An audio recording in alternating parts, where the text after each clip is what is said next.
Damos início a mais um programa Anatomia do Poder, que há 11 anos e meio vai ao lar dos brasileiros de todos os estados do Brasil, porque a Rede Vida tem transmissão em todos os estados, inclusive no Distrito Federal, e sempre analisando que nós nos propusemos, desde o primeiro programa, de mostrar o que é o poder público, privado, acadêmico, cultural, científico, esportivo, de qualquer natureza, através dos detentores do poder, daqueles que exerceram o poder, daqueles que exercem o poder, daqueles que poderão exercer o poder.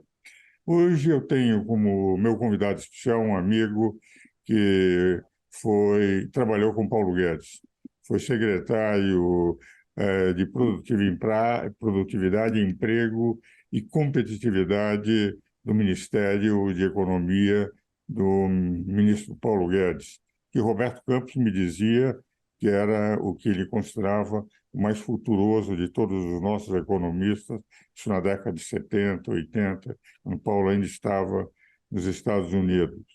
Ele fez uma verdadeira revolução lá na Carlos Acosta, na secretaria dele, porque grande parte do que Lula está fazendo no momento se deve a ele ter organizado de tal forma que, mesmo que um governo erre muito, é difícil desconformar, desfigurar aquele trabalho feito.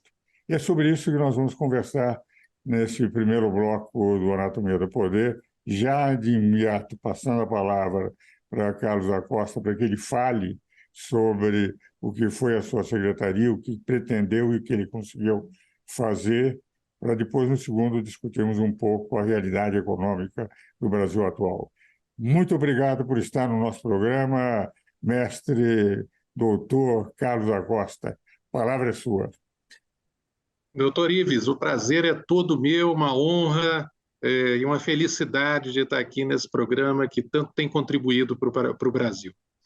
Olha, a CPEC, essa secretaria especial que foi criada dentro do Ministério da Economia, ela foi imaginada, foi pensada durante ainda a transição em 2018 como uma amálgama de diferentes áreas do governo que então tratavam do tema de produtividade e competitividade. Eram 13 secretarias de 5 ministérios diferentes, cada uma desarticulada com uma responsabilidade. É o que é hoje, basicamente, o Ministério da Indústria e Comércio, a Secretaria da Micro e Pequena Empresa e mais alguns órgãos e secretarias de dentro do Ministério do Trabalho, da Fazenda, do Planejamento, mas que tem como norte, como característica comum, um trabalho para que o Brasil cresça sendo mais produtivo. E o diagnóstico básico que nós fizemos foi de que se o Brasil ainda patina ou patinava, se o Brasil ainda ficava para trás daquilo que merece, é porque falta um ambiente adequado para as empresas prosperarem. Nós acreditávamos e ainda acreditamos que são as empresas que criam emprego, são as empresas que criam valor, são as empresas que fazem um país prosperar. É ali, na atividade empreendedora, pensando em inovação, atendimento a cliente, eficiência, assim por diante, que um país pode ser mais rico ou mais pobre. Mas para que essas empresas prosperem, elas precisam de condições adequadas.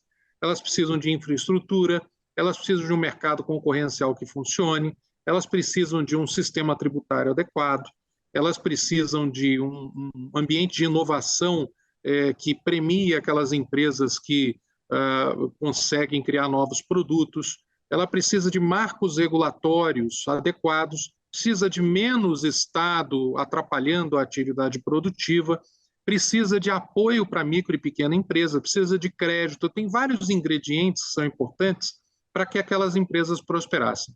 E foi para isso que a gente criou essa secretaria especial. Dessas 13 secretarias, nós diminuímos e fizemos 6 secretarias, que ficavam sob minha responsabilidade, cada uma com uma dessas responsabilidades. Então, por exemplo, uma delas chamava Secretaria de Desenvolvimento da Infraestrutura. Essa secretaria, no governo anterior, ela era responsável pelo PAC, ou seja, por obras públicas. Nossa visão era diferente, a gente acreditava que o governo não tinha recursos para fazer obras públicas e quem deveria fazer obras de infraestrutura, que tinha apetite para fazer isso, tinha recursos, tinha competência para fazer isso, era o setor privado. Então, essa Secretaria de Desenvolvimento de Infraestrutura criou marcos regulatórios, como o marco do saneamento, o marco das telecomunicações, o marco das ferrovias e vários outros, que fizeram com que o mercado se interessasse e investisse muitas vezes mais do que o setor público. Ou seja, a lógica era diferente, era a lógica de um país próspero pelo setor produtivo privado, e não porque o setor público achava que conseguia fazer melhor do que o empreendedor consegue num Brasil tão complexo como é o Brasil.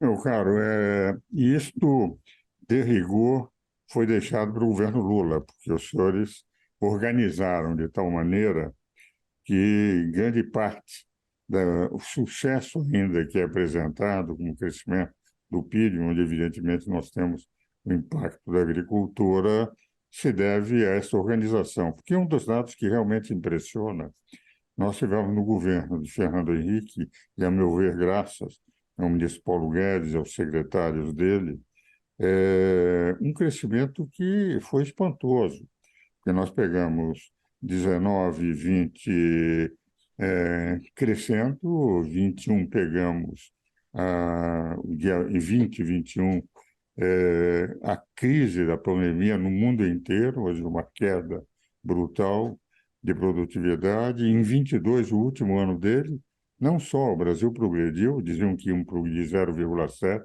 progredimos 2,9% do PIB, crescemos, mas mais do que isso, quer dizer, nós conseguimos deixar um saldo, não houve déficit orçamentário, houve até um saldo de 54 bilhões, creio. Agora nós estamos prevendo um déficit superior a cento e poucos bilhões, e o presidente Lula não é um especialista em economia, diz que a função do presidente é gastar o que não tem. De tal maneira que... E vocês conseguiram. Isso eu considero um trabalho brilhante do ministro Paulo Guedes, das secretarias, que vocês conseguiram, em plena pandemia, assim que começou a cair a pandemia, o crescimento, e um crescimento superior ao previsto pelo Fundo Monetário Internacional, não é? Bastante superior ao previsto por todo mundo no mercado, porque a lógica do crescimento do Brasil mudou. Até então, o Brasil crescia com voos de galinha, né? Ele crescia um pouco mais nos 10, 12 anos anteriores. Ele crescia um pouco um ano, aí encolhia no outro ano, aí crescia mais um pouco outro ano, encolhia. Por quê? Porque era um PIB que era estimulado, anabolizado pelo lado da demanda. Era o governo gastando mais, era o governo dando mais crédito, mas a capacidade de produção da economia não aumentava. Então, ele aumentava um ano, um pouco o PIB, no ano seguinte tinha recessão. Essa lógica, ela mudou. Então, ao invés de uma lógica guiada por mais gasto e mais crédito do governo, ela passou a ser guiada por mais investimento e mais capacidade produtiva no setor privado. E por isso que muitos analistas de mercado achavam que o Brasil, no ano passado, com juro alto e equilíbrio fiscal, não fosse crescer, e quando foi, na verdade, o oposto. A gente precisa, o equilíbrio fiscal, ele foi resultante de seriedade do governo, mas também do próprio crescimento, que fez com que a arrecadação tributária, naturalmente, sem aumentar impostos, pelo contrário, com redução de alguns impostos, aumentasse. O crescimento natural, o crescimento que vem da atividade empreendedora, ele traz equilíbrio para as contas públicas. É disso que a gente precisa. E por que nós crescemos 3% ano passado, vamos crescer 3% esse ano também, aproximadamente? Porque a capacidade produtiva está aumentando. Investimento como percentual do PIB durante o nosso governo, ele aumentou bastante. Esse ano já está caindo de novo.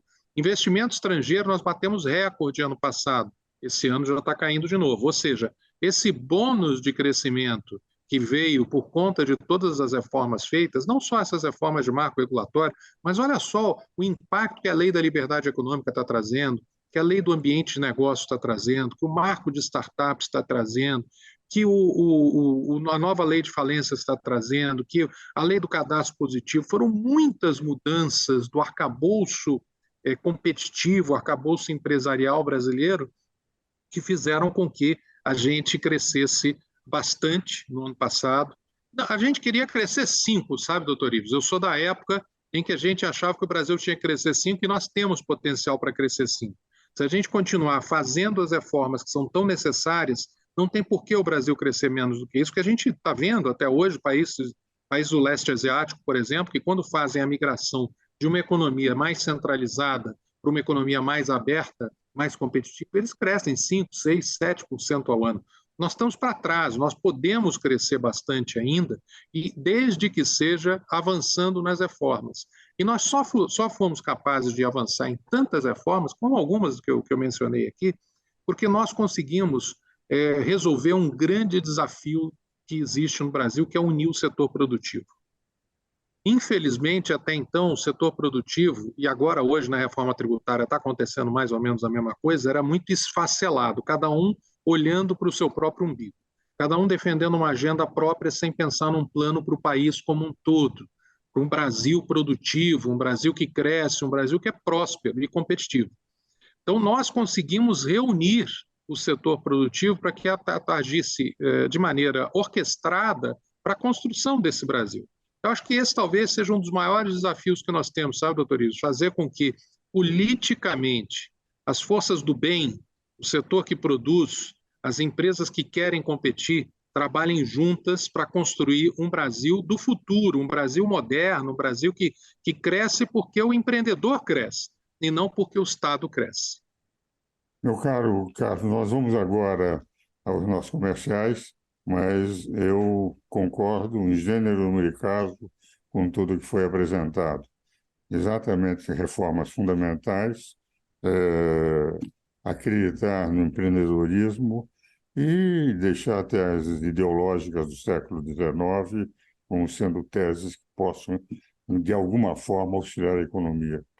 Nós vamos agora aos nossos comerciais e voltamos a continuar falando sobre o Brasil da atualidade.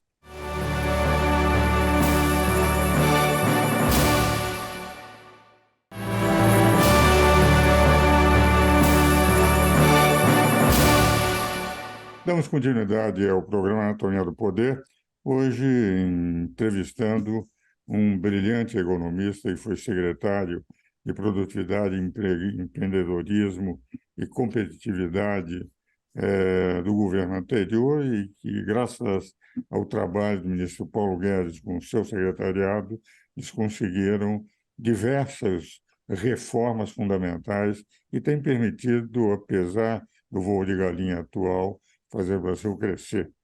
Na época em que se terminou o governo, em 2022, como eu disse, nós tivemos um saldo orçamentário de 54 bilhões de reais, quando devemos ter um déficit no governo do presidente Lula, enquanto eles cresceram nos investimentos e calcula-se que neste ano de 2023 nós tenhamos perdido em torno de 40%, que foi a queda dos investimentos estrangeiros para o Brasil.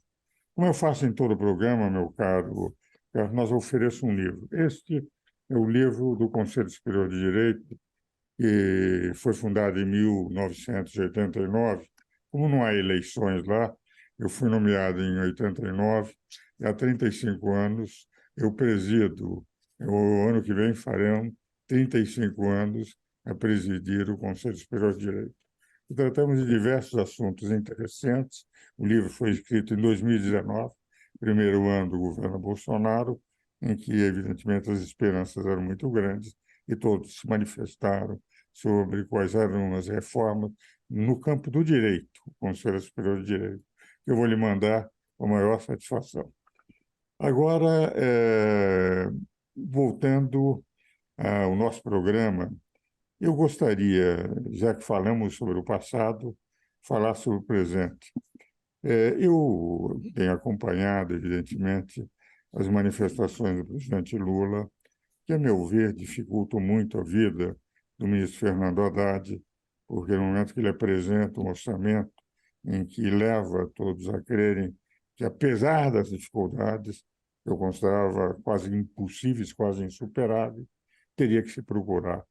No momento que o próprio presidente diz, nisto pensa no tesouro ou pensa no investimento, é evidente que ele colocou uma posição em que desautorizou o ministro da Fazenda e entendendo, como ele disse, eu não sou economista, não é, e nem entende de economia, e tenho a impressão que já era tempo de entender um pouco mais, mas ele não percebe que no momento em que se cria déficits, em que não se tem dinheiro para cobrir esses déficits, ou eu pego dinheiro emprestado, ou aumento a tributação, e mais do que isso, sinaliza para quem está, enfim, pensando em investir no Brasil, que o Brasil não vai controlar.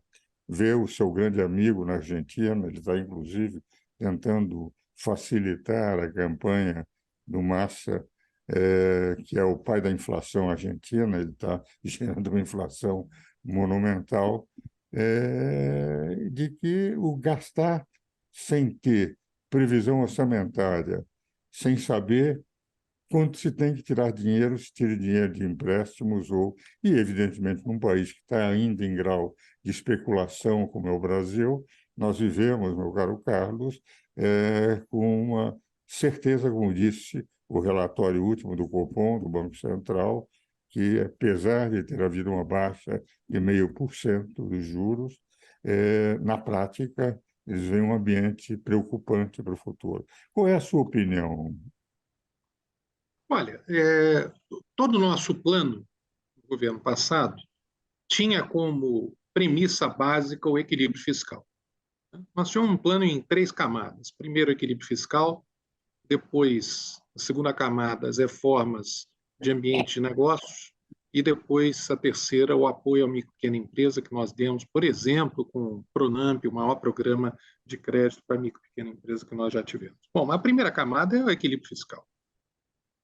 Sem equilíbrio fiscal, o que acontece é que você tem ou inflação, ou juro muito alto, ou uma expectativa de que os impostos vão ter que subir de forma astronômica no futuro para pagar pelos excessos do presente.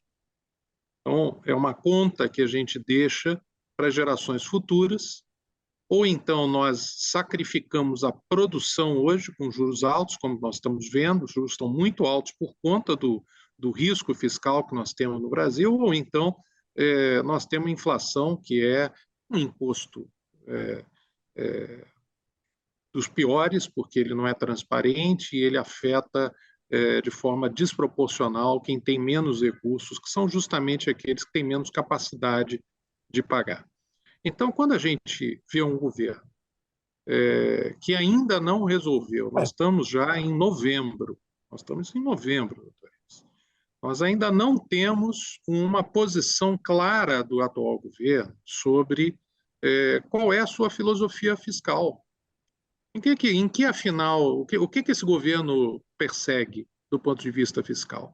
Porque uma hora manda o arcabouço fiscal, outra hora o presidente fala que não tem que cortar gastos, outra hora diz que vai resolver com impostos mais altos, aí outra hora o setor privado diz que não tem condição de pagar mais impostos e não pode mesmo.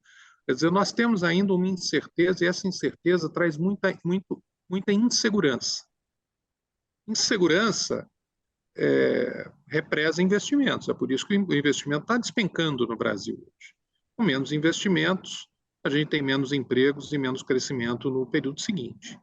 Então, nós estamos hoje com uma situação muito incerta e muito perigosa. Perigosa por várias razões, não só porque a inflação pode subir ou os juros podem parar de cair, mas também porque a relação da dívida, o tamanho da dívida, a relação dívida sobre PIB, o tamanho do endividamento do setor público, pode entrar numa trajetória explosiva. Esse seria o pior de todos os mundos, é isso que aconteceu na Argentina, por exemplo. A relação dívida-PIB entrou em trajetória explosiva, aí tem mega inflação, aí tem repactuação de dívidas, você destrói o sistema financeiro, você destrói a capacidade de gerar crédito, você gera o caos na economia. Então, esse seria um cenário é um cenário que as agências internacionais de rating, por exemplo, consideram como tendo alguma probabilidade, baixa, mas alguma. Eu acredito que a gente não vai chegar nesse ponto. Eu acho que o Congresso brasileiro e o governo vão ser responsáveis antes disso acontecer. Agora, na margem, apesar da gente não entrar numa trajetória explosiva, que seria o caos, o fato da gente ter um déficit, que já estão falando de 0,5% ou até 1% do PIB, ele retira da sociedade a poupança que, de outra forma, estimularia o setor produtivo. O senhor falou aí, nós deixamos um superávit de 50, agora tem 100 de déficit. Então, antes, a gente deixava mais 50 de poupança para o setor produtivo pegar, para crédito para consumo e principalmente para investimento, né? Que aí o juro vai baixando, porque tem recurso sobrando, e aí você tem mais investimento. Quando o governo tem um déficit desse tamanho, e principalmente incerto, o que acontece? Ele retira da sociedade recursos que são importantes, muito importantes. Então, ele está gastando, geralmente gasta muito mal, e está tirando recursos que poderiam estar gerando emprego e prosperidade. Nós estamos num momento de definição importante para o atual governo. O atual governo tem a possibilidade de criar confiança, como criou no primeiro governo Lula. Ele criou, ele teve uma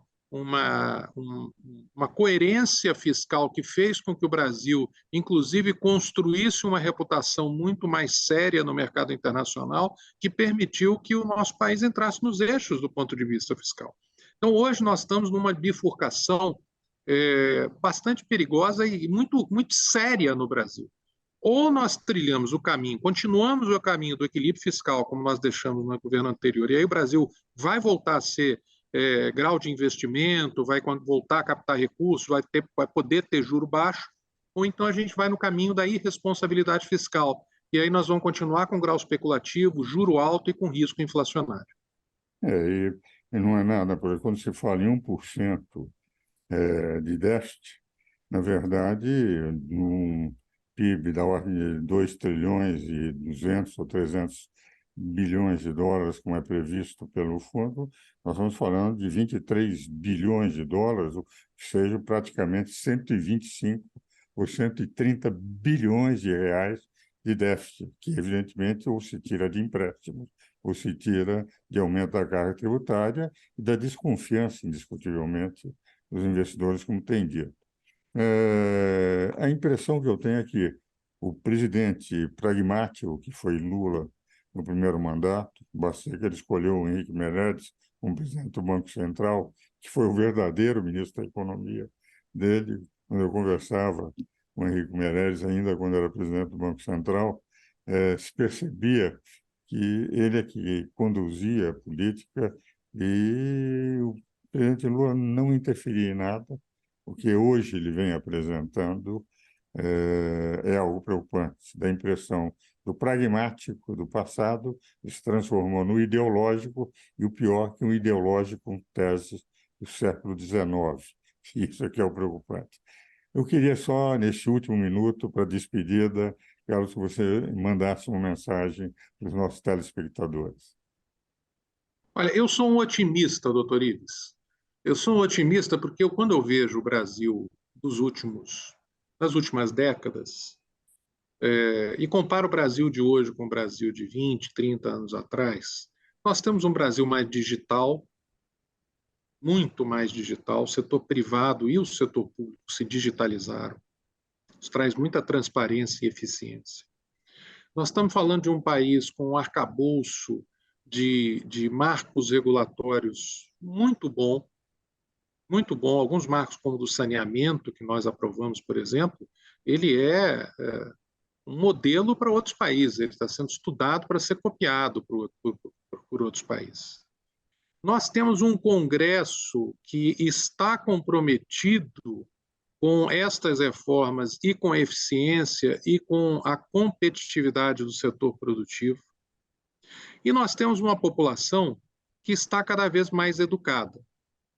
É claro que tem muito a se fazer ainda na educação, em termos de qualidade, mas o número médio de anos de escolaridade está crescendo, muitos brasileiros estão fazendo faculdade, inclusive, e a educação está melhorando aos poucos. Às vezes a gente tem uns tropeços como esse Enem, ideológico que a gente teve, mas, na média, a educação vem melhorando. Então, quando a gente tem os eleitores e a população mais qualificada, um setor produtivo com um ambiente melhor, marcos regulatórios mais adequados, quando nós temos um país mais digital e uma potência verde que nós somos, o Brasil é o país que hoje já tem as condições. Eu escrevi um artigo, inclusive, sobre isso, que o Brasil já é o país do presente, não é mais o país do futuro. O Brasil digital e verde é o país que o mundo inteiro está olhando e querendo dizer, não, o Brasil pode ajudar a resolver problemas como aquecimento global, que é tão grave hoje no mundo, com o que nós já temos hoje, que nós preservamos a floresta enquanto outros países devastaram, por exemplo. Nós temos uma população que tem harmonia, que não tem conflitos étnicos, nós temos tudo o que é importante para o crescimento estável e sustentável. Então, para o nosso telespectador, eu digo o seguinte: continua confiando no Brasil e continua participando politicamente para que o caminho da prosperidade continue sendo trilhado. Agradeço muito, meu querido amigo Carlos da Costa, meus caros telespectadores, eu espero novamente no próximo domingo.